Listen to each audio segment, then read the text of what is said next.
দূর গ্রামের এক প্রাচীন বটগাছ। রাত নামলেই সেখানে শোনা যায় অদ্ভুত শব্দ।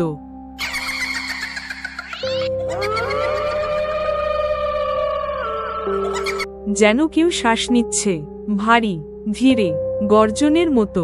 গ্রামের লোকেরা বলে, ওই গাছের নিচেই বাস করে এক অভিশপ্ত রাক্ষস। তার চোখ জ্বলে লাল আগুনের মতো, দাঁত ধারালো ছুরির মতো, আর তার শরীর মানুষের দ্বিগুণ লম্বা। যেই ভুল করে রাতে ওই পথে গেছে, আর কখনো ফিরতে পারেনি। প্রথমে সে তোমার ছায়া কেড়ে নেয়, তারপর ধীরে ধীরে গলা চেপে ধরে, হাড় গুঁড়ো করে ফেলে।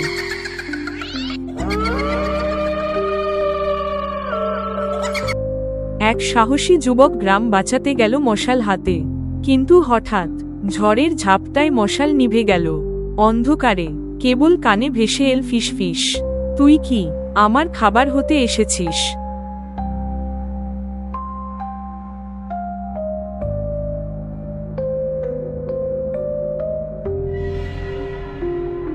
পরদিন সকালে বটগাছের নিচে পড়েছিল শুধু ছাই, আর চারপাশের মাটিতে বড় বড় নখের দাগ।